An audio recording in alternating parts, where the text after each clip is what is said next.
আসসালামু আলাইকুম এভরিওয়ান।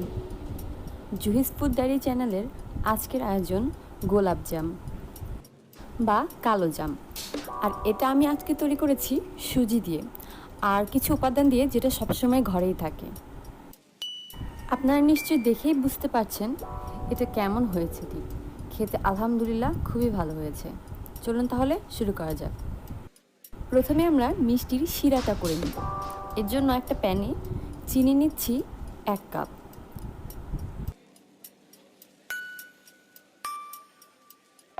চিনি আর পানির পরিমাণটা সমান হতে হবে, এর জন্য পানি দিয়ে দিচ্ছি 1 কাপ।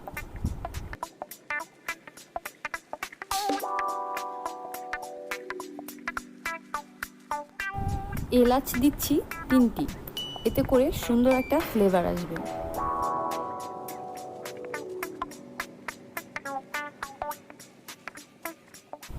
এখন শিরাটা হতে 7 থেকে 8 মিনিট সময় লাগবে। শিরাটা খুব বেশি ঘনও করব না বা খুব বেশি পাতলাও করব না। এখন আমি শিরাটা চেক করে নিব যেটা পারফেক্ট হয়েছে কিনা। এরকম হাতে মাখালে লেগে ধরবে না, তাহলেই বুঝতে হবে শিরাটা হয়ে আসছে। এখন আমি শিরাটা নামিয়ে ফেলব। আজকে সুজি ব্যবহার করব 1/2 কাপ। আর এই সুজিটা এখন আমি একটু মিহি করে নিব। একটা প্যানে এখন 1 টেবিল স্পুন ঘি দিয়ে দিচ্ছি। ঘিটা অবশ্যই ব্যবহার করবেন, কারণ এই ঘি দেওয়ার ফলে অসম্ভব সুন্দর একটা ফ্লেভার আসে।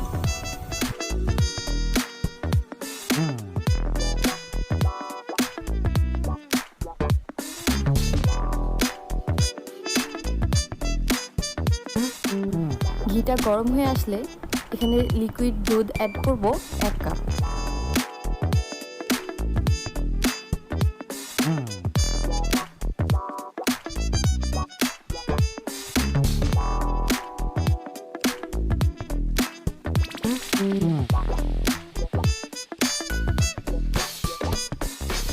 এখন দুধে বলক চলে আসলে সুজিগুলো অল্প অল্প করে অ্যাড করতে থাকবো।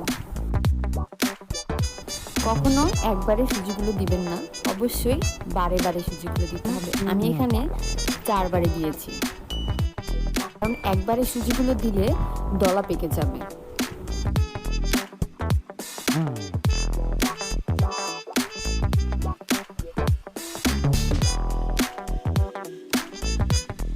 যখন দেখবেন সুজিগুলো প্যান থেকে উঠে আসছে, তখন বুঝে নিতে হবে হয়ে গেছে।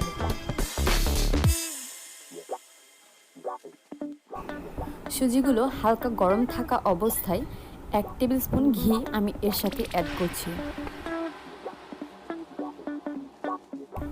ঘিটা ব্যবহার করার ফলে ডোটা খুব ভালো হবে, আর বারবার হাতের তালুতে ঘি ব্যবহার করতে হবে না। মিষ্টি শেপগুলো দেওয়া সহজ হবে। খুব ভালোভাবে মথে নিতে হবে।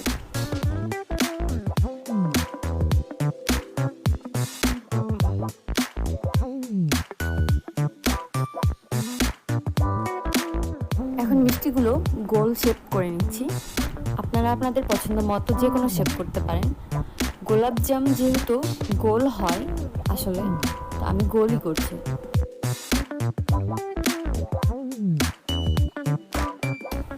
এভাবে করলে মিষ্টিতে কোনো ক্র্যাক হয় না।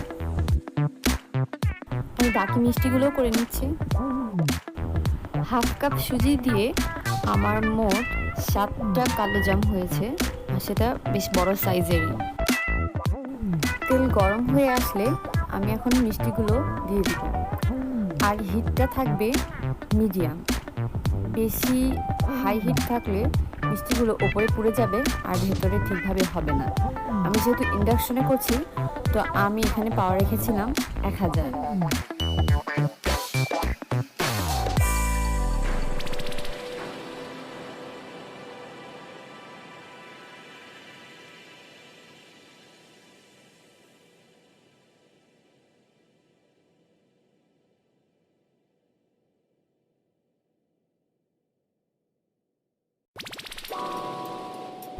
মাঝে মাঝে একটু নেড়েচেড়ে দিব।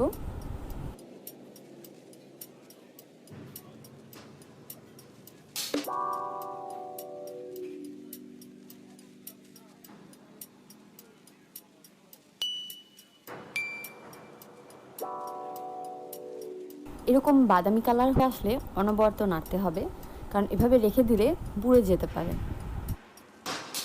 আমি কালারটা ডিপ আনার জন্য আরেকটু ভাজবো।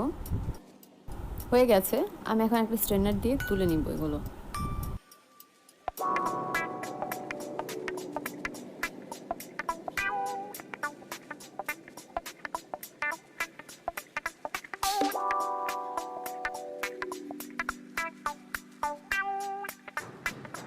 এখন শিরার মধ্যে মিষ্টিগুলো দিয়ে একদম লো হিটে আমি একটা বলক তুলে নিব।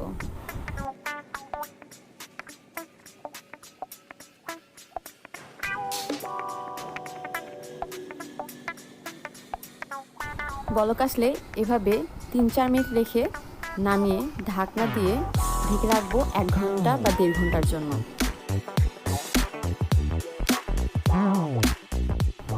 আপনাদের যদি আমার রেসিপিগুলো ভালো লাগে তাহলে প্লিজ লাইক, কমেন্ট, শেয়ার আর সাবস্ক্রাইব করতে অবশ্যই ভুলবেন না।